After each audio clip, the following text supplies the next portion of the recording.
Welcome back, it's your lousy Florida traveler.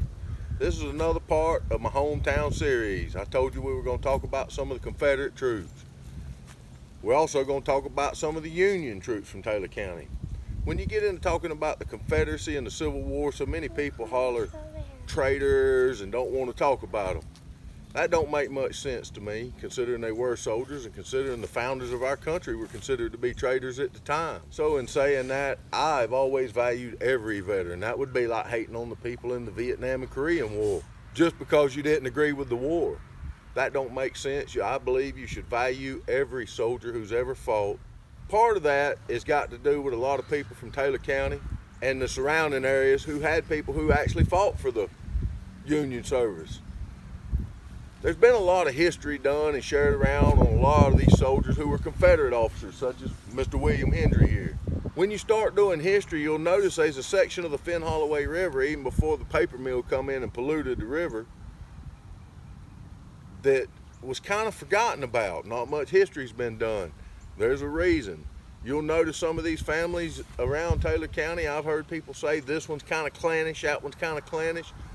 We about to find out why. It was kind of talked down. A lot of these families that chose to fight for the Union suffered dire consequences. Homes burned on the Finn Holloway, homes burned on the Inkafini. Two of those members of those families were took to Tallahassee, tried, marched outside, and shot in a firing line. Some of the family members were took to prisoner camps after they burned their homes and took their stuff. So a lot of that's been just purposely left behind. I've heard the term of traitors and different things, turncoats.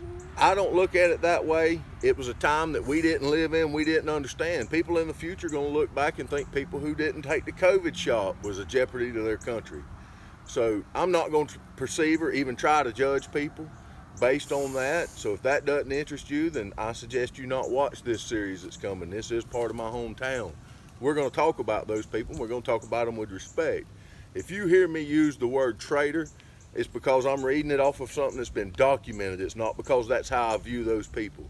As I said, I won't try to judge them for the times they went to. There's a lot more to some of these stories than you understand.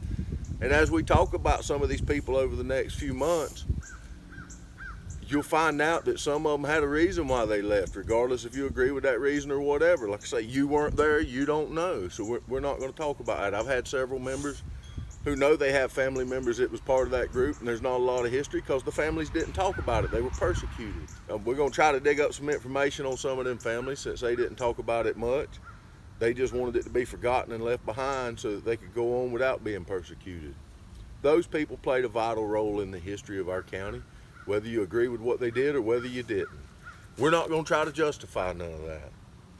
The reason we're going to talk about a lot of that is a lot of the areas that we've been doing a lot of research and hiking are in those areas on the Finn Holloway and different places. There's some gaps in family history, some gaps in Taylor County history, and that's why. Nobody likes to talk about the history that they've been persecuted for, and no county likes to talk about history that went against what the mass majority of the county went for. So we're going to dive into that with no persecution whatsoever. We're going to just tell the stories as we can dig up what happened. A lot of the information that I'm going to share with you, I'm going to dig up some on my own. I'm going to dig up some on the internet that's documented in war archives. Some of the information I've been turned on to by a local historian. Due to America's all of a sudden hating on the Confederates, I'm not going to publicly throw his name out there or other people's name. If you're trying to do your history and you're interested in getting with some of those people, you contact me and tell me why and who your people was. And then I'll give your name and information to that person, and if he wishes to contact you or she, then they will. So I invite y'all to come on and follow along. If you got something you want to put in there about some of your family, whether it's on the Confederate or the Union side, I'd love to hear it and we could share that. Appreciate y'all following along. Keep an eye out, them videos is coming.